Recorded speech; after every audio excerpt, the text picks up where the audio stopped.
Hey everyone, welcome back to another week of What's Up Wednesdays with your host, Polish Gaming. Now, without further ado, we'll get into it this week. It's basically just a top-down shooter. You're pretty much just going through around about 25 levels, going through lab, and pretty much everyone's going crazy like a rage virus. Relatively the same game that the other game was. Pretty much, like same premise, same storyline. So, interesting they got away with two games that were pretty much exactly the same. But yeah, it's a nice 1,000 game score there. It's just a top-down shooter. Now, this next one here is Micegard. Now, this one, if I was going to put it as anything, it's more of a dungeon crawler. It's very interesting. I know Diablo is more of that's what you'd use as refer to as a dungeon crawler, but with this one, you basically have your base. You go on a portal, you go down to a different level, and you take a couple of mice with you, and you basically just attack, and you just attack. You defend and stuff like this. Once you've got enough stuff, then you go back to the go back and start rebuilding your town, which has been destroyed. So it's pretty much just like a really, really bare bones dungeon crawler. But that's 2,000 gamer score, and that was Desert Water Games, that company there. Now, next one here is a DLC for Beyond Doors. Now, this game was quite an interesting one. Beyond Doors is pretty much as you'd suspect. You're jumping through doors. Problem is, it's a puzzle game. It's a platforming puzzle. You pretty much say there's a door up here, and there's a door down here, and there's a door over here, and there's a door here. If you jump through this door, you're most likely going to either come through the top one, and you got to go into this one, or sometimes you go like this, and you go up to that one. You basically got to figure out where the doors go, and pretty much boom, boom, boom, and you'll find your level. You got to get a lot of notes at the same time. You got to pick up all these all these notes. This was a very easy 1,000 game score because all it was pretty much going over level 36, 37, 40, 42, and 45. And 43 and 45, I believe. There's 5 achievements. Pretty easy stuff. 1,000 gamer score. That was Old School Vibes, the company there. Now, next one here is Perfect Ninja Painter 2. I didn't actually know there was a Perfect Ninja Painter 2. I played one that I believe that has 5,000 game score, 4,000 game score now. It's basically, you're pretty much just painting. You got to go over, yeah, it's not in a sense painting. You pretty much got to pick up the right palette of color to pick up the right stars, the right paints. Don't even know what the heck they are. Basically, if you wanted to complete the level in all its completion, you got to get all the stars, which are in different areas. You got to basically find yourself jumping up onto ladders and going across, and then getting these, and then getting a green, and going back into it. It's basically just repetition. Very easy game. Very easy game score. 3,000 gamer score by Silent Games.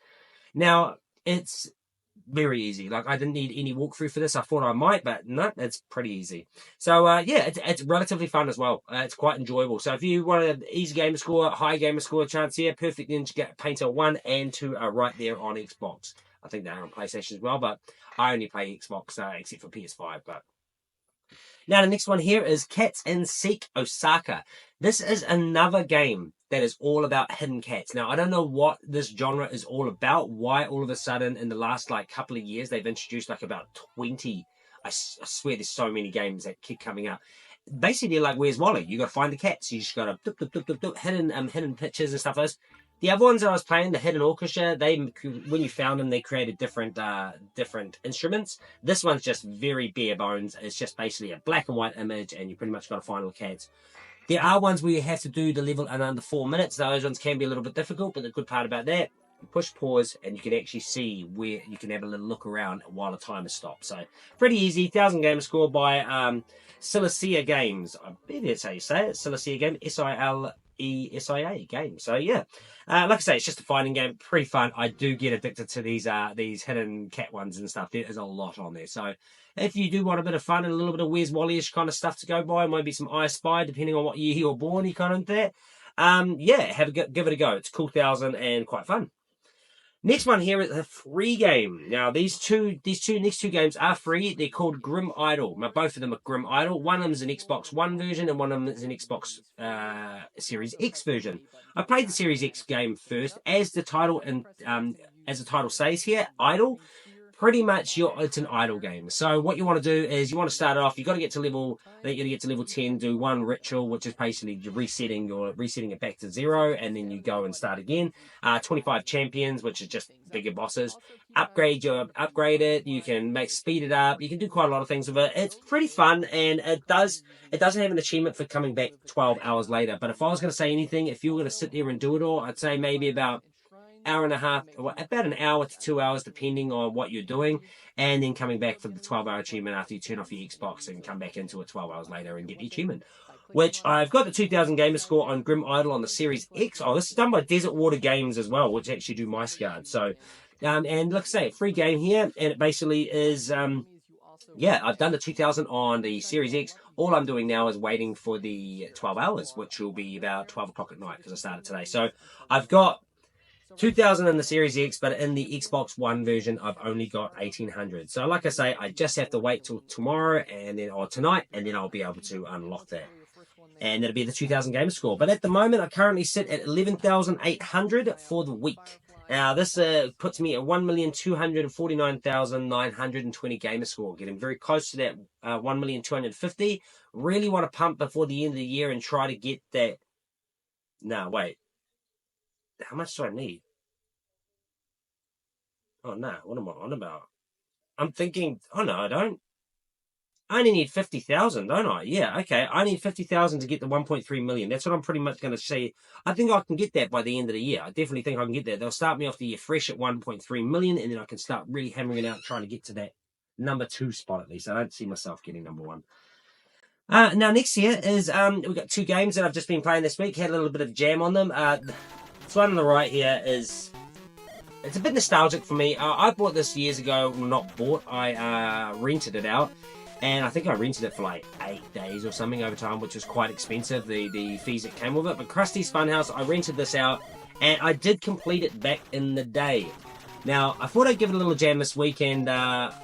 It's a good platforming game. It is good, but it's very sticky. It's one of those ones that some of them are icy kind of floors, like when you like jump and you land and you slide. This one's like solid, so you don't really get...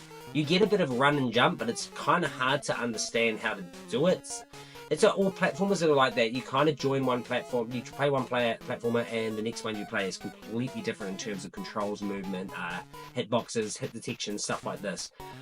But it is a fun game, this. I do definitely need to replace mine, as you can see there. And it seems, and you probably see it, it's got like a ripple, but the thing is, it doesn't look like it's water damage. I think what happens is there's 2 types of cases with these. The ones where they've got the little, you might be able to see that, it's got a little corner piece, and so that when you push down the cover, it sits there. Then there's another one that is bigger. This cover is, say, smaller compared to that cover. They are genuinely smaller, bigger. And this one, see this one here, I preferably like these ones, but the only problem with these ones, they can come off the bottom. But these ones, they do not. As you can see with the bottom, that stops it from coming out and causing all ripples that you get under the bottom of games because people are letting them come out. But other than that, made by Flying Edge, this one, and a division of Acclaim. Now, Acclaim were great at one point, and then they kind of let themselves go. I feel like it's almost like LGN was... It was LGN that it became Acclaim, I think. Don't quote me on that one. I have to look that one up, but I'm pretty sure that's how it went. Fun game. Part of the, pretty much there's a few Simpsons games on the Master System. There's Bart vs. the World and Bart vs. Space Mutants.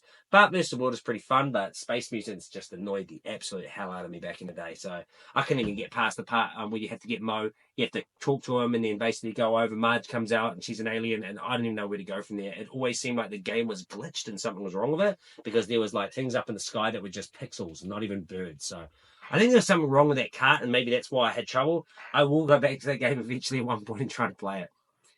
Now, the next one here is Addams Family. Now, the reason why I talk about this one is because this holds a lot of nostalgia for me. When I was maybe 6 or 7, maybe, I always had a Mega Drive Master System and a Mega Drive growing up. I was very Sega orientated until I basically got to the 32-bit era, and that's where the PlayStation took over. And I didn't even get to play a Saturn. I rented out a Dreamcast, but didn't get to play a Saturn or own a Dreamcast. So now I do, and I have a lot of games for it, and realize it's one of the greatest systems alive, the Dreamcast. And of course, the Saturn is an amazing port machine. But I never, like I said, I never had a Nintendo Entertainment System, and we had family friends. Jan and Colin, and basically they had their daughter Donata, and had another I was forgetting the older daughter's name. To be honest, I've very rarely talked to the older daughter. So it was Donata that I used to talk to, and she was the one that owned the Nintendo Entertainment System, and she had this. I played the absolute... I just played this so much. I couldn't stop playing it. For some reason, it was very addictive. It's all that Nintendo era of hard. It's got that one where basically, you got 3 lives, you're pretty much over after that. It's got a lot of levels. There's a lot of what you would call it, puzzles in this game, and there's a lot of thinking that has to be involved. Back in the day when you had no walkthroughs, these games were really, really hard. I remember finishing this game in its entirety years ago. I tried it yesterday, and it's not as easy as I remember. I remember basically starting out near the tree, and you got to go over all the way to the right. You got to jump down into a grave, and then basically you'll kill a couple of things down there, and you'll get a key. Go over, put the key in the front, and you go from there. And then you got to watch out. There's the rug that's a bear. There's a lot of things in this game that were I remember all of it pretty much, but yeah, I remember going to the outside tree, which you start out, and eventually you go up that. I think that, and then you got a free Pugsley from the outside of the house. There's honestly, it's a fun game, really cool, cool game. There is SNES, as you can see here, the Addams Family for the SNES. Now, I'm not entirely sure I don't think this is the same game. I think you might not be able to see that because of the cover that's on it, but I'm not entirely sure if that's the same game or if it is completely different. I get the feeling it looks a lot different. There's no kind of still images on the back that say anything. So, yeah. Fun game. My one definitely needs to be upgraded. This was one of the first NES games that I bought once I wanted to start my collection. Sadly, it comes with no polystyrene insert in the thing, no tabs to the side. They've all been ripped off. The back is really badly ripped there, as you can see. I will eventually upgrade this, but at the moment, I'm happy just owning it because it is a fun game. And I've actually got that emulator from their emulator software, so pretty much I'm just emulating things now because I've got the game, and if I want to play it rather than actually using the original rather than using the original hardware, I can save it, you know, and only play I play the retro games. This one, I just don't have my NES set up, so this one definitely was emulator. I was playing it on emulation, and this one I was playing on my Master System because I do have that set up. I just don't actually have a AV splitter for the other 5 consoles that I got hooked up, but not hooked up to AV. So I have to basically take them out and annoyingly put them in every time that I want to play them. So it can be a bit tedious. But other than that, I normally play it on the physical hardware. But when I don't, if I do have the game and it's on the emulation software that I have, then I shall use it. You know, it helps. It makes it a lot easier just playing on a little handheld. But yeah, that's me for this week. Definitely, I'm hoping that there's some games coming in this week. I do have. I'll address the video clip that was on Monday. With that, I didn't actually realize when I filmed in 1080, but encoded it in 480. Now, this was something that I was learning to kind of use, this Mevo Go. I'm only just trying it out. It's good because it can dual camera, as you can see. But there's a couple of things to it. It was quite a long video, and in terms of it, there was a little bit of yeah, no one's really professional in it or anything like that. It's just one of those ones that we were all just kind of just hyped for so we had no script. We were going off everything. There was no script or anything like that. None of my videos have script. They just go off everything. So yeah, all my mates were pretty much like, I think they done pretty well, and my mate's son did pretty well. He just really wanted to be in a YouTube video clip. So at a later date, when I do get some packs, I'll bring him back in for it. But this next one that I've got coming up on the Surging Spark is going to be a lot better, and it's going to be done in this room with a little bit of a Pokemon display behind it. So yeah, hopefully that should go good. I'm sure if this video will get edited, it might. I have kind of given it to my editor a little bit late because I'm about to upload this at around about 6 o'clock today. Well, no, actually, probably in 6:30.